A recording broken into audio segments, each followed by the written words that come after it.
भर समुद्रात हे मच्छीमार आपापल्या बोटी घेऊन एकमेकांवर चाल करून आलेत। किनाऱ्यावरच्या बोटी आणि जाळी पेटवल्या जात आहेत।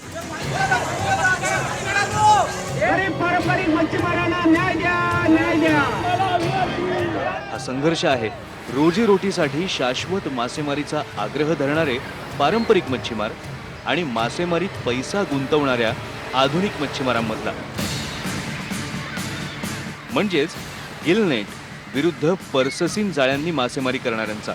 या संघर्षाची नेमकी कारणं काय आहेत आणि काय आहेत मासेमारीच्या वेगवेगळ्या पद्धती हे जाणून घेण्यासाठी आम्ही कोकणाच्या समुद्रात उतरलो।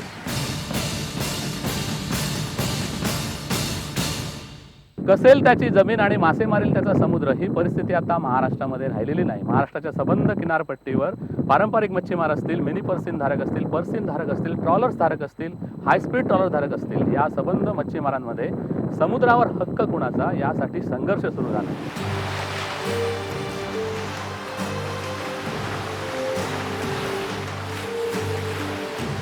फिश फाइंडर सारखी आधुनिक यंत्रणा नसल्यामुळे पारंपरिक मच्छीमार आपल्या पिढ्यानपिढ्यांपासून चालत आलेल्या अंदाजावरच आणि अनुभवामधूनच जाळं फेकतात।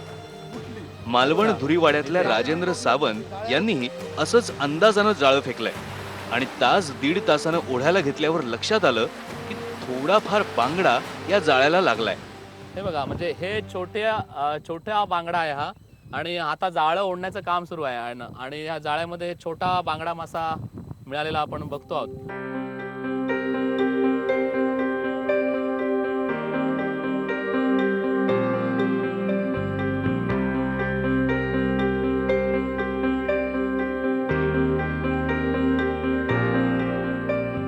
4-4:30 वाजता संध्याकाळी समुद्रामध्ये बोटी लोटायच्या आणि 5-6 तास समुद्रामध्ये राहायचं। नंतर सगळे जे काय मिळेल ते घेऊन किनाऱ्यावर यायचं। किनाऱ्यावर आल्यानंतर जाळ्यात मिळालेली मासळी अशा प्रकारे सोडवत बसायची आणि या मासळीला सोडवताना म्हणजे घरातले सगळी माणसं एकत्र येतात आणि मासळी सोडवण्याचं काम सुरू असतं किनाऱ्यावर जाळ्यातली। असे प्रत्येक घराघरातली माणसं ही एकत्र येऊन बोटीतले मासे सोडवण्याचं काम करत असतात। आमका 2-3 वाजतात बर्फात धुवून बिवून घाली सर 2 तास झोपतो आणि 7 वाजायच्या आधी मासे मार्केटला नेतो। 7 वाजायच्या आधी 7 वाजायच्या आधी, नाहीतर त्याका रेट मिळणार नाही। पर्शियन नेटचे मासे इले काय ती लोक स्वस्त गावतात ती घेतात आणि आमचे मग मिठाला दिवचे लागतात खारावच्यासाठी। इथे रात्रीचे 12 वाजलेले आहेत आणि 12 वाजल्यानंतर ह्या वायरकर रापण संघ जो आहे, जो तारकर्लीच्या जवळ देवबागच्या जवळ येतो, त्या रापणकर संघाला ही बंपर तारली रापणीमध्ये मिळालेली आहे। ही बंपर तारली मी तुम्हाला दाखवतो आता। वायरकर रापण संघाला बंपर तारली मिळालेली आहे आणि ही तारली त्या मच्छीमारांच्या भाषेत जर बोलायचं झालं तर सुमारे 25 ते 30 खंडी तारली आहे। म्हणजे 70 माणसं असतात या रापण संघामध्ये आणि 70 कुटुंबच म्हणा थोडक्यात, आणि त्या 70 कुटुंबांना ही अशी बंपर तारली मिळालेली आहे। 30 खंडीची किंमत जवळपास 10 लाखाच्या जवळपास जाऊ शकते आणि त्यामुळे एक मोठा कॅच या पारंपरिक मच्छीमारांना मिळालेला आहे। एक तुम्ही रापण लावली ही आता रापणीमध्ये तारली मिळालेली आहे, पण तारली मिळाली ती परत साठवणे किंवा हे तुम्हाला इथे सोयी आहेत तशा बर्फ किंवा हे काय? काही नाही, सोयी काही नाही, काही सोयी नाही, सोयी काही नाही। व्यापारी येतात, व्यापाऱ्यांना देऊन टाकतो आणि व्यापारी येणार आणि ते बोली लावणार तेवढी तेवढी किंमत देणार, तेवढं घेऊन जाणार ते। तुम्ही सांगितलेला दर तुम्हाला मिळेल? नाही, ते लिलाव बोली होता की नाही, त्याचा लिलाव होतोय। लिलाव होऊन त्याचे जिकडून एक मागेल कोण व्यक्ती त्याला देऊन टाकतो। आणि इथे कुठे सोय अशीच नाही? स्टोरेजची वगैरे सोय नाही, अजिबात सोय नाही, अजिबात नाही। किती वर्ष झाली रापण संघाला तुमच्या? आता आमच्या रापण 100 बदलून गेले। आम्ही आता 62 वर्ष झाली मला। हा, म्हणजे आता मी लहानपणापासून वयाच्या 15व्या वर्षापासून इथे धंदा करतो या मच्छीमारीचा। रापण फक्त रापण, बाकी ती गिलेटिंग बाकी तसला काय नाही, रापण म्हणून धंदा करतोय। पारंपरिक मच्छीमारांना कधीतरी अशी बंपर तारली मिळत असली तरी सुद्धा मिनी पर्ससीन जाळ्यांनी किनाऱ्यालगत केली जाणारी मासेमारी आपली रोजीरोटी हिरावून घेणारी आहे, असा या मच्छीमारांचा आरोप आहे। शिवाय अनेक मिनी पर्ससीन मच्छीमार बोटी मत्स्य विभागाच्या अधिकाऱ्यांच्या संगनमतानच विना परवाना मासेमारी करतायत, असा सुद्धा या मच्छीमारांचा दावा आहे। पारंपरिक यांत्रिकीकरणाच्या विरोधात नाही, पण काय मर्यादा आहे ते ठरवून केल्या पाहिजेत. आम्ही सुद्धा इथे पर्सन नेट कोणाची सर्व करू शकतात पारंपरिक मच्छीमारी, पण जो मत्स्यसाठा आहे तो साठवून सोन्याची कोंबडी मारता कामा नये, ती अंडीच खाली पाहिजे. पारंपरिक मच्छीमार किंवा श्रमिक मच्छीमार किंवा मच्छी त्यांचे पूर्वज मच्छीमार न होते. जे आता तुमच्यावर 10 लाख असतील तर कोणी आमदार येणार, खासदार येणार किंवा ठेकेदार येणार, हे अशा प्रकारचे लोक हे घेतात ट्रॉलर पर्सन नेट. त्यांना कुठे ब्लॅक पैसा व्हाईट करायचा असतो. ही मिनी पर्ससीन मासेमारी काय आहे ते बघायला आम्ही निघालो सिंधुदुर्गातल्या निवती समुद्रात. सिंधुदुर्गातलं हे निवतीचं बंदर आहे, जिथे मोठ्या प्रमाणामध्ये मिनी पर्सिन मासेमारी चालते. संघर्ष इथेच आहे. पारंपरिक मच्छीमार आणि मिनी पर्सिन मच्छीमारात जो संघर्ष झाला, ते मिनी पर्सिनद्वारे नेमकी कशा प्रकारे मासेमारी केली जाते आणि काय म्हणणं आहे या मिनी पर्सिन धारकांचं, ते आपण आता बघूया.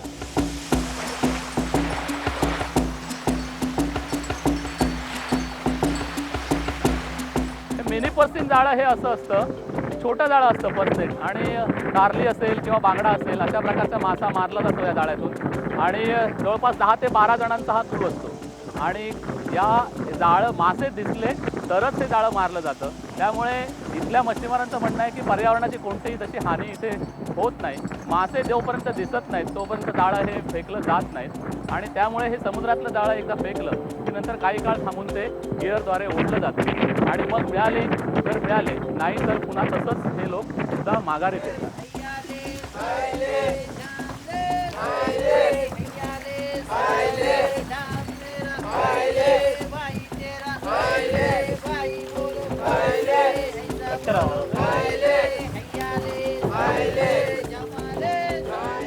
मिनी पर्सिनच्या मासेमारी जाळ्याने आता इथे निवती बंदरामध्ये इथे बघतोय आपण की पेडवा मासा पकडलेला आहे.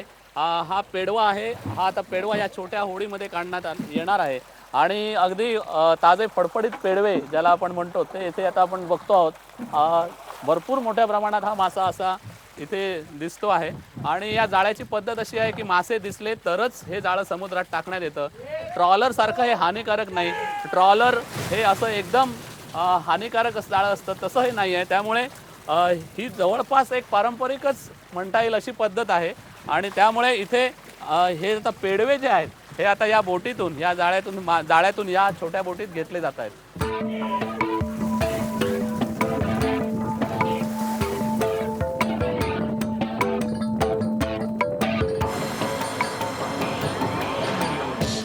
सरकारकडून पर्ससीन मासेमारीवर कोणत्याही प्रकारची कायदेशीर बंधनं नाहीत. शिवाय मिनी पर्ससीन पद्धत ही एक प्रकारची किनाऱ्यापासून दूर चाललेली रापण मासेमारीच आहे असं या मच्छीमारांचं म्हणणं आहे. त्यामुळे पारंपरिक मच्छीमारांची रोजीरोटी हिरावून घेण्याचा प्रश्नच नाही असं सुद्धा हे मच्छीमार सांगतात. उलट पारंपरिक मच्छीमार आपल्यासारखे आधुनिक का होत नाहीत असा या मिनी पर्ससीन धारकांचा सवाल आहे. मिनी पर्सिन ज्या आहेत त्या किनाऱ्यालगत जातात आणि अगदी प्रजनन काळातली मासे सुद्धा मारून नेतात असं म्हटलं जातं. हे फार चुकीचं आहे, कारण ट्रॉलर सुद्धा किनाऱ्यालगत जाऊन फिशिंग करतात. आता ज्याच्या बोटी छोट्या आहेत आणि त्याच्यावर तो जाळ्याची कॅपॅसिटी तशीच आहे तर तो बाहेर खोल पाण्यात जाऊन मासेमारी करूच शकणार नाही. ज्याच्याकडे कॅपॅसिटी आहे तो बाहेर जाईल. जर हा पारंपरिक मच्छीमारांनी जर थोडंसं आर्थिकीकरणात प्रवेश केला, जर अर्थकारण सुधारायचा जर प्रयोग केला तर त्यासाठी त्याला ह्या पद्धतीची परवानगी शासनाने दिलीच पाहिजे, नाही तर तो मोठा होऊ शकत नाही. आज केवळ पर्शिन आलं, काही नेत्यांनी याच्यावरती आवाज उठवला आणि आवाज उठवल्याने केवळ त्याने पर्शिनलाच फक्त साप म्हणून बनवण्याचा प्रकार चालवलेला आहे. इथं आणखी कोणत्याही प्रकारचा अभ्यास यांच्या ह्याच्यात दिसून येत नाही. अभ्यासात सर्व मच्छीमार जगले पाहिजेत, सर्व मच्छीमार जगले पाहिजे आणि त्यांची आर्थिक उन्नती व्हायला पाहिजे असं आमचं मत आहे.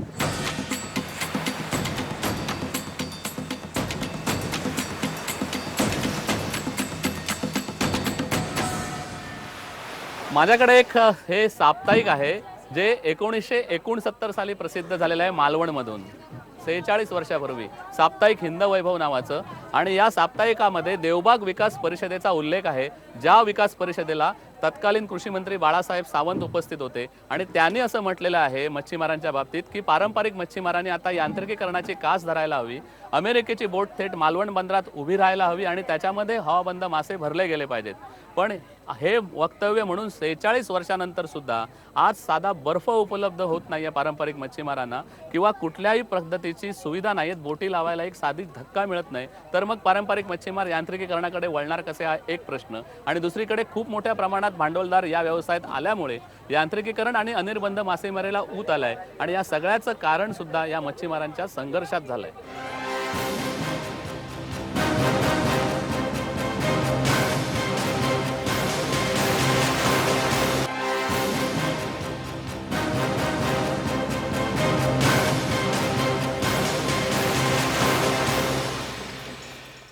मच्छीमारांचा जो सगळा वाद संघर्ष आहे तो जसा मासेमारी क्षेत्रासंदर्भात आहे, तसाच तो जाळी जी असतात म्हणजे मासेमारीसाठी वापरण्यात येणारी त्यावरून सुद्धा आहे. आता ज्या जाळ्यांची जी साईज असते, पारंपरिक मच्छीमार ही जी जाळी वापरतात ती प्रत्येक माशाला वेगवेगळी वापरतात. मग तो बांगडा असेल, सुरमई असेल, पापलेट असेल किंवा तारली असेल. आता हे गिलनेट पद्धतीचं जाळं आहे आणि याची साईज 55 मिलीमीटर आहे, म्हणजे 55 मिलीमीटर बाय 55 मिलीमीटर असा त्याचा एक चौकोन असतो. याबरोबर हे जी जाळी असतात, तुम्ही सांगा की हे म्हणजे हे आता काय काय मिळणार या जाळ्यामध्ये? याला बांगडा, सुरमई आणि हे सौंदाळा छोटे, हां, एवढे मोठे छोटे भेटणार नाही, कारण याची आज साईज 55 mm आहे, त्यामुळे छोटे असले तर आतमधून आरपार होणार. या साईजचे जेवढे असतील तेवढेच अडकणार याला. त्याच्यामध्ये होतं काय की मुळात ही साईज वापरायचं कारण असं आहे की हे जे मेश असतो, हा जो मेश असतो, या मेशमध्ये मासा जाळ्यात अडकतो कसा, तर हा जो मेश असतो त्या मेशमध्ये माशाचं डोकं जातं इथून असं, आणि ते डोकं एकदा अडकलं त्याच्यानंतर तो मासा जाळ्यात अडकतो. म्हणजे मासा हा जर मोठ्या डोक्याचा असेल तर या छोट्या मेशमध्ये जाणार नाही. त्यामुळे मोठ्या माशांसाठी किंवा पापलेट किंवा सुरमई मोठ्यांसाठी मोठ्या मेशची जाळी वापरतात.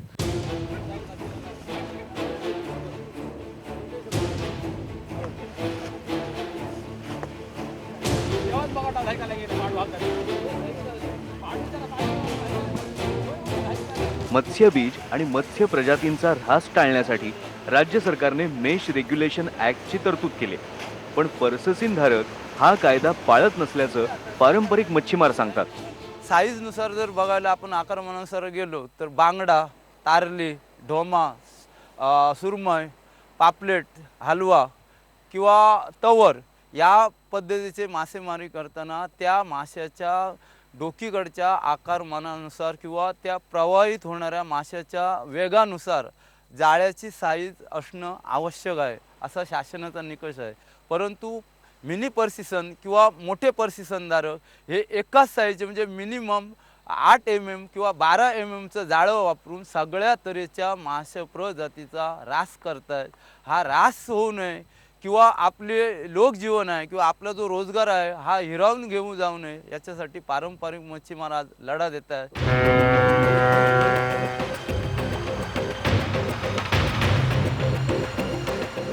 मत्स्यबीजाची आणि लहान मासळीची सर्वात जास्त हानी करणारी पद्धत म्हणजे खरं तर ट्रॉलिंग फिशिंग.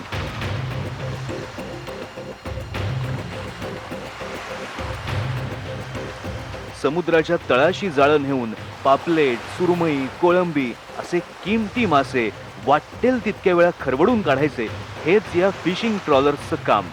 ट्रॉलिंग पद्धतीची जी मासेमारी आहे ती कशी चालते बघा. हा आता इथे ट्रॉलर एक दिसतो आहे, त्याच्या बाजूला इथे जाळं खेचलं जातं. त्या ट्रॉलरने मारलेलं पाट असतो एक, जिथे तो त्या ठिकाणी असे डाव्या आणि उजव्या बाजूला 2 मोठे पाट असतात. हे पाट समुद्राच्या तळाशी जातात आणि त्याच्यामध्ये एक जाळं असतं हे जे खेचलं जातं, आणि ते समुद्राच्या तळाशी पोचल्यानंतर त्याच्यामधून हे जाळ्यासहित हे जे बोट आहे ती पुढे पुढे जात असते, आणि दिवसातून 1 वेळा, 2 वेळा, 3 वेळा जसे मासे मिळतील तसे तसे ते जाळे टाकत असतात आणि पुन्हा जाळी सगळी उठवत असतात. आणि ट्रॉलर्स इथे भरपूर दिसत आहेत. मासे असले की ट्रॉलर्स समूहाने येतात आणि 8-8 तास किंवा जसे मासे असतील तसं 10-10 तास पण त्यांचं फिशिंग चालतं. सिंधुदुर्गातलं देवगड बंदर काय किंवा रत्नागिरीतलं हर्णे बंदर, कोकणातली सगळी बंदरं अशा ट्रॉलर्सनी खचाखच भरली आहेत. पर्ससीनच्या तुलनेत कमी खर्चातली ही मासेमारी पद्धत सर्वात घातक असूनही सरकारकडून ट्रॉलिंग नेटला परवाना देण्याचं काम सुरूच आहे. 200 किलोमीटर चालवतात म्हणजे हे जर वर्षभरात जर 200 दिवसाची फिशिंग गृहीत धरली आणि एवढ्या बोटी जर फिशिंग करायला लागल्या तर सर्वसाधारण हा जो 721 किलोमीटरचा जो समुद्रकिनारा आहे महाराष्ट्राचा, त्याच्यातील खडकाळ प्रदेश जर वगळला तर 60 ते 70% जो प्रदेश आहे तो मासेमारीसाठी उपलब्ध आहे. आणि याचा जर एकंदरीत एरियाचा अभ्यास केला तर साधारण एक बोट एकाच जागेला 200 वेळा नांगरते. म्हणजे 200 वेळा त्यावरून नांगर फिरवला जातो, म्हणजे हे जाळं जातं आणि त्यामुळे पर्यावरणाची सगळ्यात मोठी जर हानी होत असेल ती ट्रॉलर फिशिंगमुळे होते. तळ कोकणातला मच्छीमारांचा संघर्ष शिगेला पोचला असताना रत्नागिरीतलं साखरी नाटे बंदर मात्र याला अपवाद आहे. या बंदरामध्ये 90% जास्त मासेमारी ही पर्ससीन पद्धतीने होते. पर्ससीन जाळ्याने मासेमारी कशी केली जाते ते आता तुम्ही पाहता आहात. समुद्रामध्ये वरती जो पागी बसलेला असतो बोटीवर, त्याच्या अंदाजानुसार एक जाळं फेकलं जातं आणि हे जाळं असं गोलाकार फेकलं जातं. गोलाकार फेकलं गेल्यानंतर या जाळ्याची एक सबंध विहीर कशी समुद्रामध्ये तयार होते आणि त्या विहिरीमध्ये माशांचे थवे अडकत आहेत. आता जे माझ्या मागे बोटी सगळ्या दिसत आहेत या आंबोळगडच्या किनाऱ्याच्या बोटी आहेत आणि इथे त्यांना तारली मासा मिळाला आहे असं कळतंय. आणि सगळ्यांनी हा माशांचा थवा आहे तो आपापल्या जाळ्यांनी पकडायला सुरुवात केलेली आहे. पर्सीनने नौकेची जी मासेमारी आहे, मासे दिसले तरच हा थवा किंवा हा जाळं फेकलं जातं. मिनी पर्सीन हे या मोठ्या पर्सीनचं एक छोटं रूप आहे. पण साखरी नाटे काय किंवा सबंध महाराष्ट्राची किनारपट्टी, इथे आणखी एक समस्या आहे, ती परप्रांतीय बेकायदा ट्रॉलर्सची. गोवा, केरळ आणि कर्नाटकच्या ट्रॉलर्सकडून संपूर्ण घुसखोरी करून सुरू असणाऱ्या अनिर्बंध मासेमारीवर कोणतीही कारवाई होताना दिसत नाहीये. विना परमिशन डॉलर आपल्या समुद्रावर बरेचसे आहेत, त्याच्याकडे वेळोवेळी आम्ही गेल्या वर्षी सुद्धा मी धरून आणली एक बोट.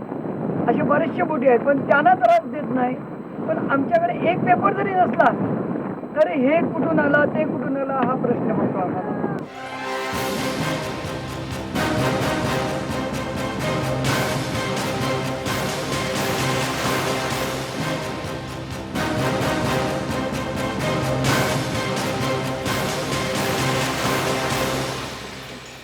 पारंपरिक मच्छीमारांना न्याय द्या, न्याय द्या.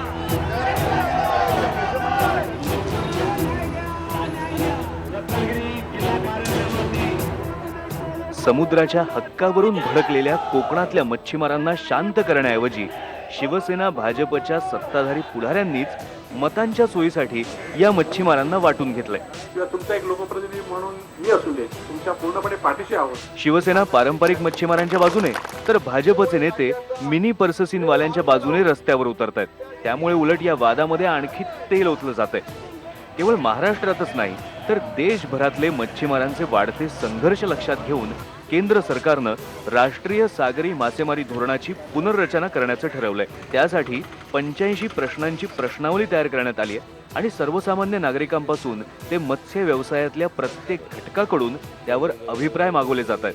आता हे धोरण तयार होईल तेव्हा होईल, पण हा संघर्ष विकोपाला जाऊ नये म्हणून राज्य सरकारकडून काही तातडीचे नियम करणं आवश्यक आहे असं इथले तज्ज्ञ सुचवत आहेत. इतक्या प्रकारचे जर मासेमारीचे प्रकार वापरात असतील तर प्रत्येकासाठी वेगळी नियमावली करून त्या जाळ्यासाठी ती अंमलात आणण्याची एक गरज आहे. त्याचप्रमाणे आपल्या मासेमारी नियमन कायद्याप्रमाणे लायसन्सिंग हा एक प्रकार आहे. ह्या लायसन्सिंगमध्ये प्रत्येक प्रकारच्या जाळ्याची किती परवाने द्यायचे हे पण एक निश्चित करून तेवढ्याच प्रकारच्या मासेमारीला परवानगी दिली पाहिजे. म्हणजेच आपोआप आपल्याला जे मासे मिळत आहेत मासेमारांना ते मासे विभागून जाऊन प्रत्येकाचं उत्पन्न हे चांगल्या प्रकारे मिळेल आणि मासेमार समाज हा आनंदी होऊ शकेल. महाराष्ट्राच्या समुद्रात 12,300 यांत्रिकी नौका तर सुमारे 2600 बिगर यांत्रिकी नौकांकडून मासेमारी केली जाते. राज्याचं सागरी मत्स्योत्पादन जरी सध्या 4.5 लाख टनावर स्थिरावलेलं असलं तरी मासळीच्या अनेक महत्त्वाच्या प्रजाती झपाट्यानं कमी होत आहेत. यासाठी पावसाळ्यातला मासेमारी बंदीचा कालावधी वाढवण्याची गरज आहे असं खुद्द मच्छीमार नेतेच सांगतायत. आमच्या महाराष्ट्रामध्ये या राज्यामध्ये जर बंदी असेल तर शेजारच्या गोवामध्ये ती बंदी उठवली जाते, म्हणजे थोडी अगोदर, किंवा कर्नाटकमध्ये नसते. त्यामुळे होतं काय की इकडच्या बोटी बंद आणि तिकडच्या बोटीने परवाना, मग ते या ठिकाणी घुसून मच्छीमारी करतात. म्हणून कदाचित एकच बंदी कालावधी या ठिकाणी केलेला आहे, पण तो कालावधी फार कमी आहे. मच्छीमारांचं सुद्धा असं म्हणणं आहे की सप्टेंबर महिन्याच्या शेवटपर्यंत ही बंदी असावी, कारण तोपर्यंत वातावरणसुद्धा सुधारतं, थोडंसं म्हणजे वादळी वारे कमी होतात, पाऊस कमी होतो आणि मच्छीमारी खरं म्हणजे त्यानं माशाची वाढ आपोआपच होते, तेवढा कालावधी मिळतो आणि मच्छीमारांना तेवढा वेळ पण पुरेसा मिळतो, म्हणजे त्या खरी मच्छीमारी त्यानंतरच सुरू होते.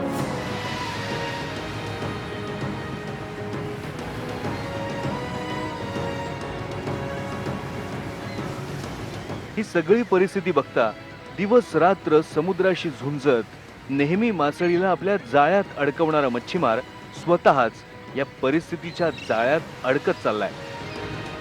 या जाळ्यातून त्याला बाहेर काढायचं असेल तर सरकारनं पुढाकार तर घ्यायला हवाच, पण मच्छीमारांनी सुद्धा समुद्रावर आपला हक्क सांगताना आपली जबाबदारी पार पाडणंही गरजेचं आहे.